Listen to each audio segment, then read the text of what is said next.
Making a gun to more efficiently fit the requirements of Pennsylvania's muzzleloading season was not lost on Pennsylvania gun makers, and in particular Bob Reitnauer and his wife Marjorie. They decided to set up a company in 1981, RMC, and produce and sell accessories for the muzzleloading market. And ultimately, they decided that what they needed to do was actually make their own gun. That yes, they could carry and sell other guns and parts, but none really fit the market at the time. So, Bob looked around and he found the best components that he could get. And he decided he would put them together. But he chose this fast twist barrel, which is variously reported as 1 in 22. I measured mine, and yeah, this twist is about 1 in 23 as near as I can measure. And he put a good long 28-inch barrel on it. Now he thought about this, and since he was basically a custom gun maker, he would alter the gun to fit the customer's needs and likes. So you could get a shorter barrel. You could get it in birch, you could get it in black, you could get it in brown, and the one he sent me is in camo, which I like. Yeah, that works fine here in the Southeast. Looks good so far as I'm concerned. The guns did become popular in Pennsylvania, and users reported that indeed they were accurate, and they killed deer very well, particularly with Hornady bullets using sabots, and in particularly harvester ribbed sabots, when the bullets weighed about 300 grains. And in particular were .451 caliber.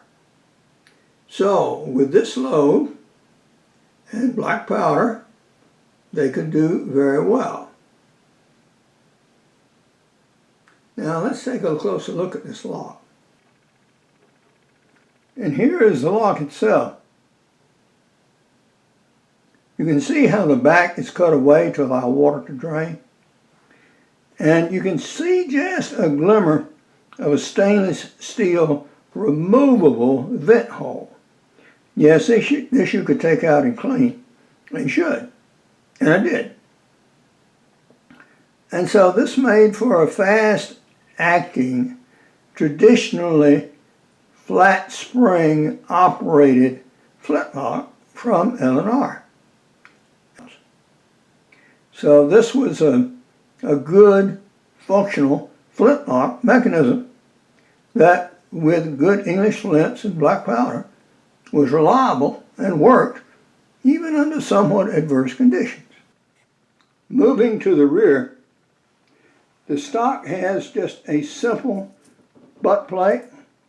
Yeah, this is something you could put on a ledge and use to push yourself up a mountain with. Doesn't do much in the way of absorbing recoil, but it is effective in that manner. On the front of the gun, you can see the aluminum ramrod as well as the red fiber optic sights. So yeah, this was a reasonable gun for the environment that it was going to be used in, where you could expect snow and wet. Now, users in the field found that this gun worked very well. And if you were out there to kill deer rather than look pretty, this was a gun many hunters preferred. And they reported that it did particularly well with Hornady's XTP bullets of about 300 grains, in particular those that were .451 in diameter. And these you can get today. So, this was Bob and Margaret's gun. I cannot say that any parts are available today for it. I've tried to contact the company but got no response thus far. But we're going to follow through on this. And the gun, I don't know when it was discontinued, but it is no longer offered in the RMC catalog. And I would suspect may not have been made for some years now. But an interesting gun of the day, an interesting and effective gun right now, if you're going to shoot a flintlock and are really more interested in killing game than being a traditional hunter. And now the hunt story, Last Minute Hog. My new book, Using AI to Make Your Own Job Anytime, Anywhere, at any age, is now available on Amazon.com, Barnes & Noble, and other sources worldwide. So please go out there and buy my book. Yeah. And give it a review on Amazon. These early reviews are vital to push sales and really enable me to do the rest of what I do. So recommend them to your friends and recommend them to your local libraries. And now to the hunt. One of my favorite places to hunt is Georgia's Ossabaw Island. And it was natural that I would take the RMC rifle out there and use it. And so we applied for the hunt and this time got drawn. And I can't get drawn every year, but about every second or third year I can get drawn. And so we took the boat out there to the island. About the first thing that greets you there at the island is the island sign itself. And it describes the island. Now, I've hunted this island many times, and I've used various tools. And these have included crossbows. And these have included blunderbuss, young blunderbuss here. And we've also hunted it with pistols, such as the Super Walker. And now we're going to hunt it with the RMC Accusporter. Almost the first thing you see when you step off the dock at the island is the island sign. And it describes the island, and this is a nice coastal Georgia island. In effect, because it is an island and so near the south, it is practically tropical. You could film something on this island and say it was in Cuba, and you would not be far off the mark there. It very much resembles a lot of the Caribbean islands. And here we have our camp, and we're set up. Not all of this is my camp, by the way. Only a very small portion of it is. It's typical to put a tarp over your tent because you will have rain at least once during the island. And this shows the camp at the new setup now that a new building has been built, including a shower and a place, a good big cooler to put game in, which used to not exist there. The old showers were somewhat primitive, to say the least. And here is some of the woodland scenes that you see in Ossabaw. Now, what you hunt at Ossabaw are hog and deer. Now, you may take as many hog from Ossabaw Island as you care to shoot. There is no limit on hogs on Ossabaw. And so, then again, this was an ideal place to take a new gun for trial. Now, you may also take 2 deer on Ossabaw. And these do not count towards your usual Georgia tags. And on the primitive weapons hunt, you must use a primitive weapon. That is a bow, a crossbow, or a muzzleloader. So, being a muzzleloading guy mostly, I chose the Accusporter for this particular hunt. And we hunted for 3 days. And this is a look out over a portion of the marsh. One of my favorite places to hunt are the trails that skirt the marsh edge. Here you have two opportunities.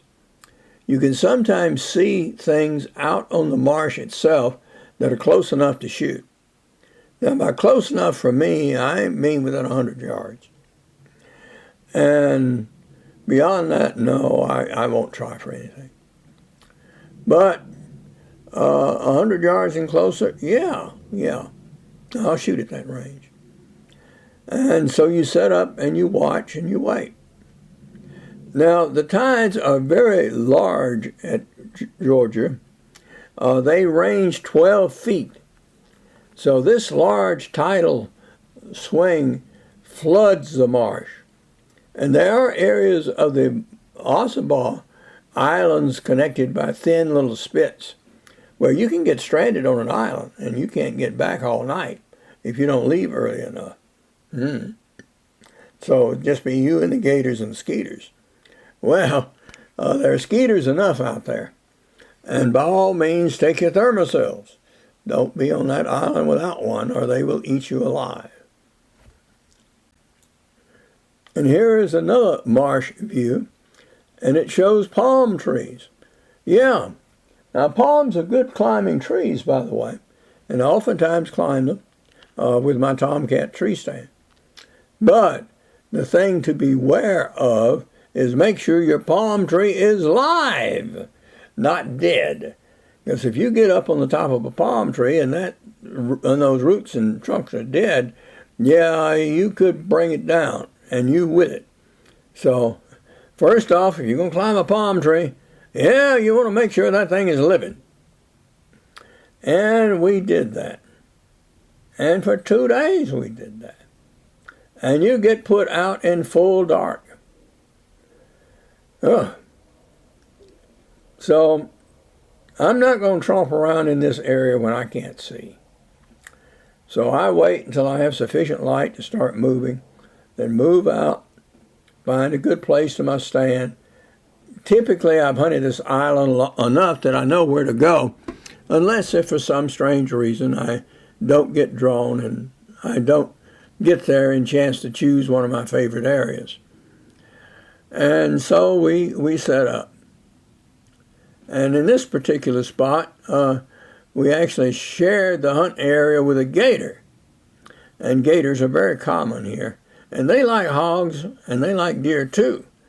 And they will try to take them from you if they have an opportunity. So you don't want to leave a hog or a deer out there close to the water, because you may find it gone when you get back. And those gators don't like to give them up once they got them, I guarantee you. Well, we hunted and we hunted and we hunted. After 3 days of hunting, me and the Accusporter had not seen anything that we could shoot. I had glimpsed some hogs and actually seen a big one, but it was too close to the road to shoot. You cannot shoot a hog standing in the main road, and there one was, but I could not touch it. Ugh. All right. So I continued, and we hunted several spots, and finally it was getting late. And when dark comes on that island, I mean, it comes down in a hurry. So I was all a bit in, back in some thick stuff, and walking out, and I hear some squealing. Oh, okay. Get the gun ready. Ready. The squealing gets closer. It's a drove of hogs. There are 4 of them, and they're across a little bit of water, a freshwater pond from where I am. Okay. Getting closer. I start to see one. Start to see another. Okay, there's the biggest one. And he happens to be a young boar, although I couldn't tell it at the time. Just the largest hog. Again, the light was starting to get dimmer and dimmer, particularly since I was still in the woods. And so those sights worked really well. So we have the green dots on the rear and the red sight on the front. And so we aimed at that hog and we pulled down on it and we went gabooey. And we got it. Whoa. All right. One dead hog. Finally. Okay. So now I had to figure around how in the world I was going to get around that little pond and get to it. Well, that took extra time. But I worked my way around to it, put a strap on that hog and started pulling. And I was, man, and thank God I'd already got my stand out. But that was me and that hog and that brush. And so I was pulling dark. And it was getting dark. And I was pulling. And finally we got out to the dirt road itself. And by that time, yeah, thank God that was white sand on that road, or otherwise I would not have been able to see where to step. So I was pulling up the road and pulling up the road and pulling up the road. And, finally I got to the tree that was marked as a pickup point. And I could rest for a second. And then look up the road, and sure enough, here come headlights. Yep, that's our truck coming to get us. So I was very glad to see that truck. Well, they passed right on by. Whoop. We saw I was there. Well, that is actually not unusual because there is another hunt unit down below me.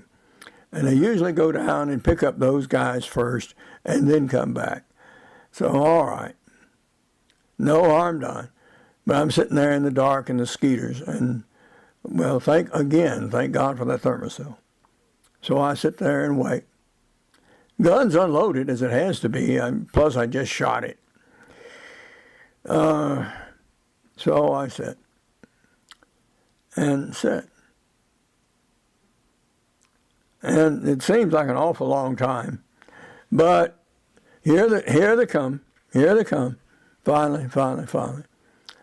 And there is a truck, yes, pickup truck absolutely full of guys and gear and hogs and stuff. And, well, only with difficulty did I get myself in there. But, yeah, thank goodness I'd taken out the stand the night before. So, woof. So we got back to camp, got everything done. Still had to clean that hog. So we got it clean and we got it hung up in the cooler so it could cool off so we could take it back home the next day. And so finally, pull-out day on Sunday. So finally, we got there and time to spend the night. And the next day, started breaking up camp, pulling out for another successful hunt on Ossabaw Island. Not all of my hunts have been successful. And sometimes I've hunted when I was really, really sick. Yeah, but this time, yeah, it was. So you stay there and you hunt. You don't give up. And you may be blessed with success. But now, this is Hovey Smith, reminding you to hunt what you eat and eat what you hunt. Be legal, be ethical, be safe. Goodbye, God bless, and see you next time.